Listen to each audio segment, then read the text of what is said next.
Gente boa de Deus, bom dia, paz seja convosco.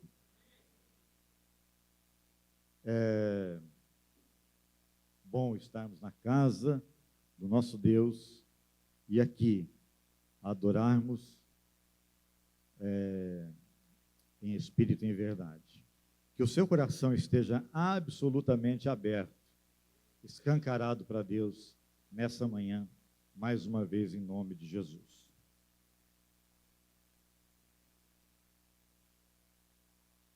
Um treinador de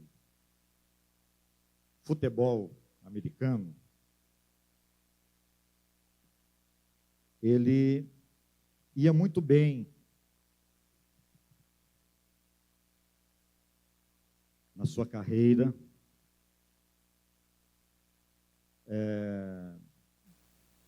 tendo momentos de vitórias, momentos de glória.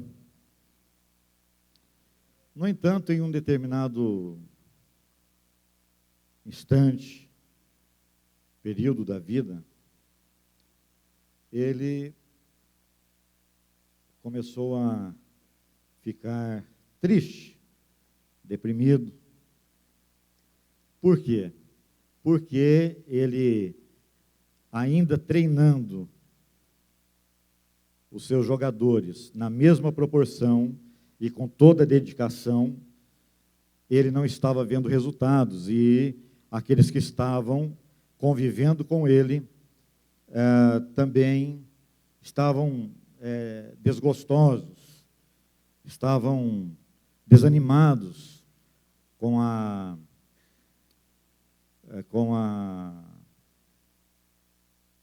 como que eu diria,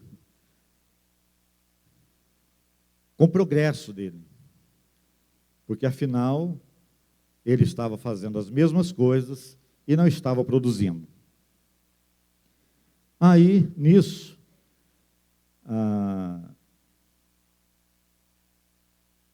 alguém que estava acima dele, eu não sei muito bem colocar essas coisas de futebol, porque eu não entendo muito, né? Mas disse para ele: olha, eu acredito que seja o momento de nós trocarmos o treinador, porque você não está rendendo mais, e as pessoas estão falando. E nesse ínterim haviam vários fuxicos, um com o outro, dizendo: olha, esse treinador não está com nada, vamos substituí-lo, tal. Mas sem que ele observasse isso claramente. As pessoas estavam fazendo isso ou tramando por trás dele. Aí somou essa situação, esse desconforto, com o carro que ele tinha. Em dado momento, ele não conseguiu mais manter esse carro, não conseguiu dar manutenção adequada, e ele vivia empurrando o carro, e para isso ele sempre pedia ajuda de alguém, para empurrar o carro e fazer esse carro pegar da partida. Somado a isso, e você diz assim: mas esse cara levanta com o pé esquerdo, hein? Mas somado a isso, a esposa estava querendo ter filhos. Ele também, mas até então ele não sabia que o problema era com ele. E já há 4 anos eles estavam nessa luta, nessa tentativa, e nada. E aí, quando a esposa chega para ele e diz assim: olha, eu quero ter filhos, ele também se entristece, ele também se abate, ele também fica deprimido, porque nada aparentemente estava dando certo. Como treinador, 0. O carro dando problemas. A esposa não conseguia engravidar. Isso tudo, de uma vez só, parece que desabou na cabeça dele. E aí ele foi a um campo, abriu o Salmo 46. Deus é o meu refúgio, fortaleza, e começou a orar o Salmo 46.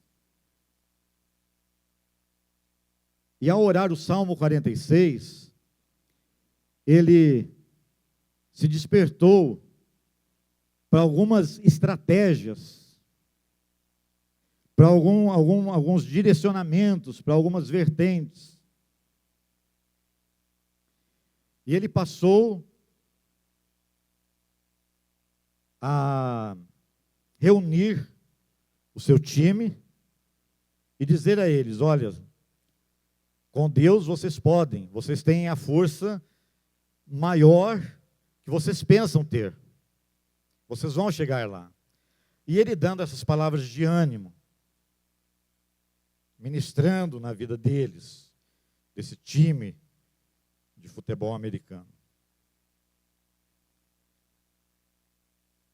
Aí, depois de alguns treinos, depois de alguns jogos, ele observa que os seus jogadores estão começando a produzir, como era antes. Eles começam a marcar pontos. Obrigado, querido. Eles começam a vencer. E as pessoas que estavam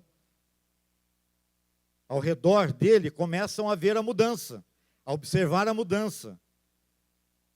E aí um diz para o outro: olha, alguma coisa está acontecendo de melhor. E um chega para o outro e diz assim: me desculpe por ter falado dele daquela forma, tal, sem que ele soubesse, mas eu acho que não, acho que eu estava errado. As pessoas começam a tirar conclusões de que elas erraram muito em criticando antecipadamente, em falando antecipadamente, em ajuizando antecipadamente. E nisso, um menino, um dos jogadores, ele não obedecia ao pai, ele era muito agressivo. Ele chegou para esse garoto e disse assim: olha, respeite o seu pai. Respeite, porque pai é um só. E ele não merece ser tratado como você o tem tratado. Inicialmente, o garoto não aceitou. O garoto não se conformou com aquilo. Disse: não, meu pai é isso, aquilo outro. E é por isso que eu não o respeito. Mas isso não seria uma justificativa correta, acertada. E aí, em outro momento, esse garoto viu que o seu pai realmente era alguém que precisava ser obedecido, era digno de ser respeitado. E ele chegou para o treinador e disse: olha, tudo que você me falou aquele dia, naquele momento, eu aparentemente não aceitei, achei ruim demais, porque, como eu te disse, meus pais têm alguns defeitos, mas eu vou fazer o que você disse, eu vou chegar para ele, vou me retratar, vou voltar atrás. E assim ele fez, chegou lá no escritório do pai, e o pai, até surpreso, entrou o secretário e disse: olha, tem alguém querendo falar aí com o senhor. Mas quem? Seu filho. Meu filho? O que ele quer comigo? Isso não era normal. Isso não era do dia a dia. Não era uma atitude praticada por ele. Não. Diga ao meu filho que entre. E esse menino entrou e disse: pai, olha, até o momento eu o desrespeitei, mas eu sei que o senhor é digno de honra. Ele se retratou com o pai. E lá fora estava o treinador aguardando para levá-lo embora novamente. Ou seja, o treinador o trouxe para falar com o pai, estava aguardando para levá-lo de volta. E aí, quando esse homem olha pela janela, ele vê o treinador ali e pensa: olha, essa atitude do meu filho é fruto das palavras desse treinador. É fruto de um trabalho que ele tem feito com meu filho. E o menino se foi, ele continuou o seu trabalho e tal. No dia seguinte, no local do treino, o time já estava a postos. E o treinador chega, estaciona o carro, dá algumas diretrizes para o time, volta para pegar alguma coisa no carro e, opa, cadê meu carro? Roubaram meu carro. E aí, o auxiliar dele chega e fala, não, mas seu carro estava aqui? Estava, ele estava estacionado bem aqui, ó, nesse lugar. E no lugar tinha uma caminhonete. Zero. E aí, o auxiliar dele disse assim, mas, ó, tem um aviso para você aí no vidro dessa caminhonete. Ele foi lá, pegou o bilhete e leu. Esse é um presente para você que tem observado os mandamentos do teu Deus. Ele ficou assim, falou, não acredito. Ele se curvou, se abaixou, chorou, depois levantou, entrou na caminhonete e tal, e a vida segue. Deus estava honrando a partir desse momento. Ele treinou nesse dia o seu time foi vencedor estadual, coisa que até então era local, foi vencedor estadual, e ele chega em casa para descansar, né, depois de uma luta intensa, ele chega em casa e diz, graças a Deus o dia acabou, terminei o dia com chave de ouro. Aí a esposa chega para ele e fala assim, não, o dia não acabou ainda. Eu tenho que te dizer uma coisa. Eu estou grávida. Estou gestante. Que? Nós teremos um filho? Sim, nós teremos um filho. Queridos, isso é para dizer o que Deus faz comigo e com você. Às vezes a gente está se sentindo assim, uma tela de celular quebrada, trincada, arrebentado. E Deus muda a nossa sorte. Amém? Deus muda e a gente se surpreende. A gente não sabe como que Ele fez, mas fez. Porque Ele é Deus. Abra sua Bíblia no Salmo 56.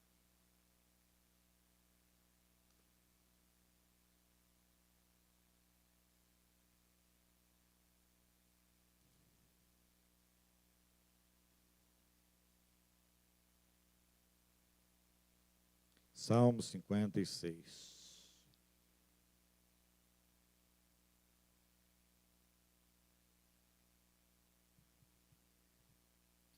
Diz o texto, tem misericórdia de mim, ó Deus, porque os homens querem me destruir.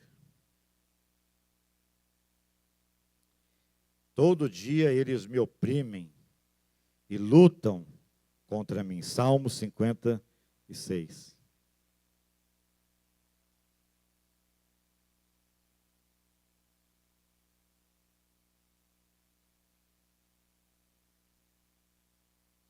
Aí, eu me sinto assim, ó.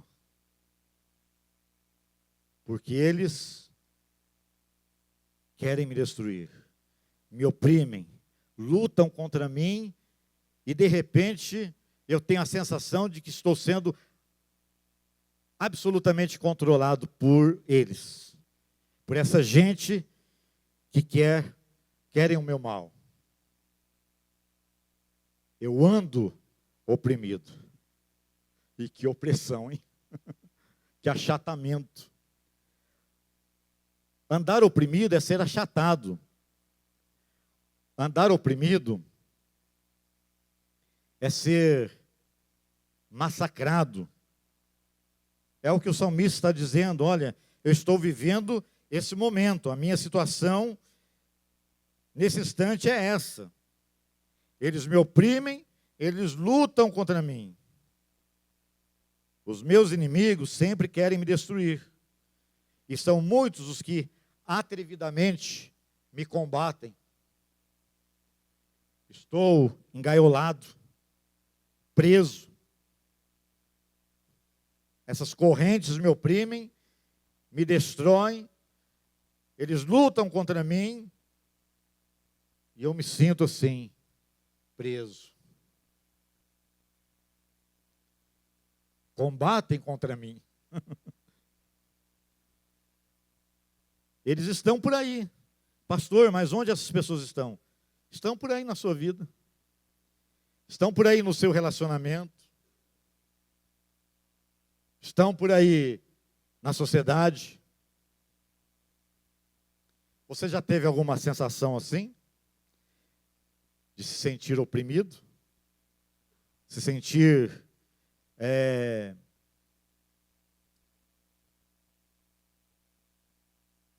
como alguém totalmente preso? Alguém que a cada momento está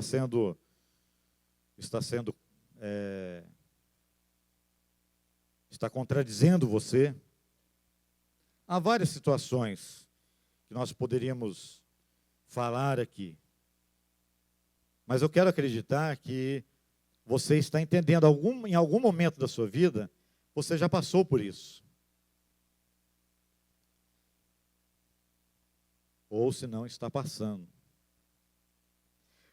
Quando eu volto lá para o livro de 1 Samuel, no capítulo 22, eu leio assim: Davi saiu daquele lugar e se refugiou na caverna de Adulão. Lugar de refúgio, lugar de cura. Quando seus irmãos e toda a casa de seu pai souberam disso, foram ficar com ele. Ajuntaram-se a ele todos os homens que estavam em dificuldades, os que tinham dívidas e todos os amargurados de espírito. E Davi se tornou o chefe deles. E havia com ele uns 400 homens. 400 homens. Esse texto de Samuel tem tudo a ver com o Salmo 56 e 57. Davi, ele se refugia na caverna de Adulão. Adulão significa lugar de refúgio, significa também lugar de cura, como eu já disse. E estão lá. E como se isso não bastasse, chegam homens endividados, com problemas, e amargurados de espírito. Estão todos ali. Aí você diz, já não bastasse Davi, né, naquela situação de quem estava fugindo, sendo perseguido por Saul, agora se juntam mais gente com ele e gente problemática. Gente que também precisava de cura, gente que também precisava de libertação. Esses homens em aperto e amargurados, eles eram vítimas das circunstâncias. Aqueles que estavam endividados, provavelmente foram as últimas decisões financeiras de um sistema fraudulento de Saul. Por isso eles estavam ali. Eles não estavam falando a língua de Saul em nenhum momento. Eles não queriam mais, por isso se juntaram a Davi. E aí o Salmo 56 fala sobre isso. Fala sobre a sua fuga de Saul e daqueles que o perseguiam. Tem misericórdia de mim, ó Deus, porque os homens querem me destruir. Todo dia me oprimem, lutam contra mim. Os meus inimigos querem me destruir e são os que atrevidamente me combatem. Eles me combatem. e o medo chega. O medo já chegou para você? O medo chega para a gente. O receio, se você quiser substituir a palavra, o receio, o temor. Aí você diz, mas e agora? O que eu vou fazer? Parece que eu não vejo saídas. Parece que não há escape. Eu estou falando também daquelas situações que estão aí no seu interior. Feridas que não foram curadas, ressentimentos, mágoas, produzidas por esse tipo de gente, que você não conseguiu se safar deles, e você sofreu. E hoje você carrega algumas coisas no corpo, que foram provocados pela alma.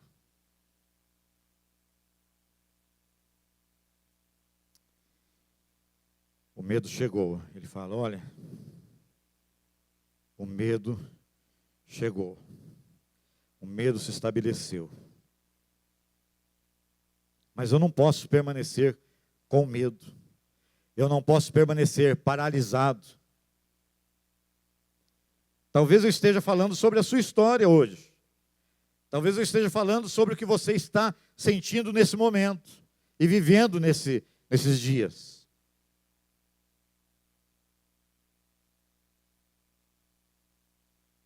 Então o medo chegou, mas aí ele diz, eu hei de confiar em ti. O receio chegou, o medo também. A insegurança nem se fala. Mas eu hei de confiar em ti. Apesar dessa gente me espionando, apesar de gente seguindo meus passos, ele diz aí, ó, em Deus cuja palavra eu exalto, neste Deus ponho a minha confiança e nada temerei. Que me pode fazer um mortal? Que me pode fazer um ser humano se o ser humano é igual a mim? Simplesmente ser humano. Todo dia torcem as minhas palavras. Eu digo A e eles dizem não. Você disse B. Quando na verdade eu não disse B em momento algum. Eu disse A, mas eles interpretam porque eles querem que eu disse B. Estão torcendo meus pensamentos. Torcendo minhas palavras. Os meus pensamentos, eu nem digo que são meus mais. Eles acabam sendo pensamentos deles para mim. Porque eles estão torcendo as minhas palavras. Estão colocando palavras na minha boca, nos meus lábios, que eu nunca falei, que eu nunca disse, que eu nunca mencionei. Eles estão pensando o mal acerca de mim. Eu não tenho nem liberdade para pensar sobre mim mesmo. Sobre eu mesmo. Eles pensam por mim. Olha até onde isso chegou. Ajuntam-se, escondem-se, espionam os meus passos. Eles só estão aguardando o momento de puxar o meu tapete. Na prática, no chão da vida, é isso. Eles estão me espionando, eles estão se ajuntando, e às escondidas, vendo e acompanhando meus passos, para que no momento exato, eles puxem o meu tapete. A humanidade precisa de mais pessoas para abrir portas, puxar cadeiras, porque há demais puxando tapetes. Já viu essa novela? Já viu esse filminho? Um para crescer na empresa, usa o outro, menos favorável, como escada, como trampolim. É isso que acontece. O salmista estava falando sobre isso. Ele está dizendo para mim e para você hoje, ó, isso é o chão da vida. Isso é o que acontece segunda, terça, quarta, quinta, sexta, sábado, domingo, segunda, terça, quarta.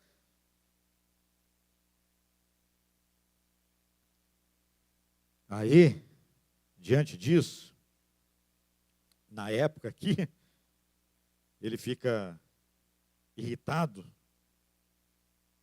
e ora assim: dá-lhes a retribuição segundo a sua iniquidade, derruba os povos da tua ira.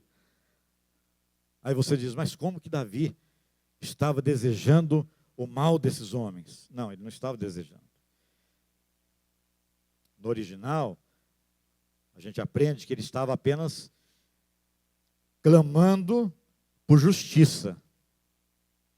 E qual seria a minha oração e a sua hoje, diante dessas pessoas que não vivem para elas e por elas? Elas acabam vivendo para a gente. Elas se incomodam com o que a gente fala, com o que a gente veste, onde a gente está, onde a gente vai, onde deixa de ir, o que a gente faz, o que não faz, o que deixou de fazer. Isso aí se repete. Isso se repete. Hoje, a gente chega para Deus e diz: Deus, tem misericórdia dessa gente. Salva essa gente doente. Salva esse povo que me espiona, que me combate. Tem misericórdia deles. Que eles tenham uma conversão genuína. Amém, queridos? É isso que a gente tem que fazer. Essa hoje é a nossa postura. Aí, Davi continua dizendo: contaste os meus passos quando sofri perseguições. Todos apontam o dedo para mim. Me acusam de tudo.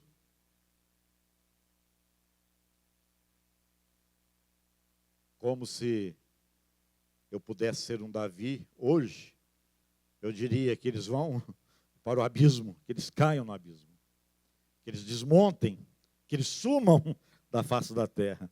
Mas não é assim, eles não somem. Um desaparece, outro levanta. Não é? Contaste os meus passos quando sofri perseguições. Olha aí. Eu sofrendo perseguições e o Senhor está ao meu lado. E eu nem sabia disso. Eu nem dava conta disso. Embora eu sei que tu estás sempre comigo, nesses momentos de angústia, de tristeza, de aflições, de amargura, tu estavas contando os meus passos. E também recolhendo as minhas lágrimas no grande odre do teu universo. O odre, quando ele é novo, ele suporta a fermentação do vinho. Mas o odre usado, e bem usado, ele não suporta, não comporta mais essa fermentação. E aí, Davi diz: olha, o Senhor recolhe as minhas lágrimas no grande odre do teu universo. Há espaço. Não vai faltar espaço algum. Nenhuma dessas lágrimas. Aquelas que eu chorei 3 horas da manhã. Aquelas que meia-noite eu não conseguia dormir. Elas caíram. Elas rolaram no meu rosto. Aquelas que rolaram do meu rosto, sem que ninguém soubesse. Eu fui ofendido, mas eu saí de cena e fui chorar. No banheiro, no quarto, em qualquer lugar.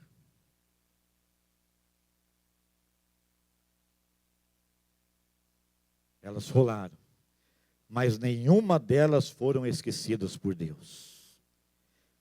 Elas não ficaram no chão, mas elas foram recolhidas por Deus, e Deus sabe de cada uma delas, e o porquê de cada uma delas, e o momento de cada uma delas. em nome de Jesus. Ele sabe. Não estão elas escritas no teu livro? Aí ele diz assim: muito bem, o medo chegou, mas eu confio em ti. No dia que eu te invocar, os meus inimigos, ou os inimigos involuntários e voluntários, baterão em retirada. Eu vou orar, vou tocar o céu, eles vão sair correndo em nome de Jesus, porque a vitória é minha. Não vou ficar amargurado, não vou sofrer a vida inteira. Deus é por mim. Ele está dizendo: Deus é por mim. E aí eu estou seguro, porque as tuas mãos são as mãos que me acolhem.